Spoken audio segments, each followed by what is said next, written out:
Hello, we're going to carry on reading Evie and the Animals by Matt Haig, and we're going to find out why Granny Flora went to prison. A lot of people who go to prison are there because they've burgled a house or they've stolen an expensive diamond, but Granny Flora had done nothing like that.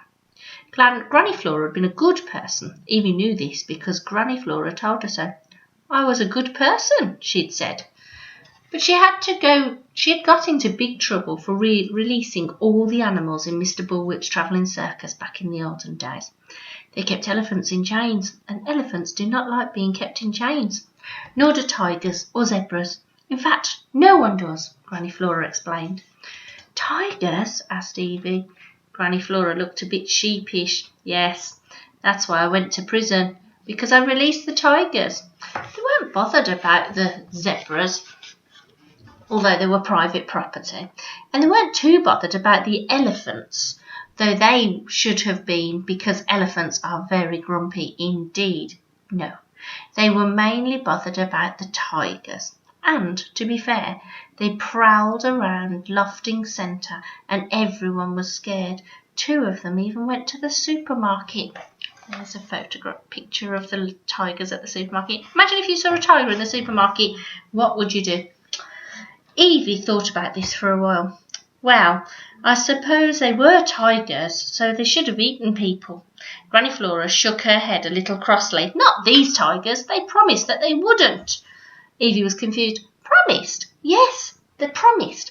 And tigers are many, many things, but one of them is they are not breakers of a promise. A tiger always keeps its promise." How did you make them promise?"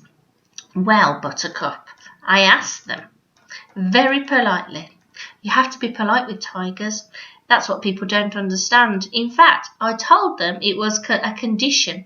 I said, I will only release you from your chains if you absolutely promise not to eat anybody." "And what did they say?" said Evie. "They considered it very carefully and then said, 'What, not even Mr. Bullwhip, the circus owner who's been nasty to us every day and who looks extremely tasty?' And I said, 'No, not even nasty Mr. Bullwhip, but I'm sure he is tasty. But no, it's a matter of principle.' And they growled and they grumbled a little, but eventually they agreed. And you know what?" Evie didn't know what, so she said, "What?" "They kept their promise," she smiled sadly. "But the police and the judge and everyone else laughed at me when I told them this. They thought I was joking. And then they locked me away for years. And Granny Flora pulled a crumpled handkerchief from inside her sleeve of her cardigan and wiped her eyes with it. "And I was at rock bottom. But, well, the important thing about rock bottom is the rock part. You know, you have something solid inside of you, something that can't be smashed any further, the unbreakable part. And you are tough. Evie, I can tell. And you're clever, but sometimes life is best not to be too clever. Being too clever gets you into all kinds of trouble. There are some things you're better off not knowing, and some voices you're better off not hearing. So please, no more. Please, don't end up like I did. Don't end up like your mother did.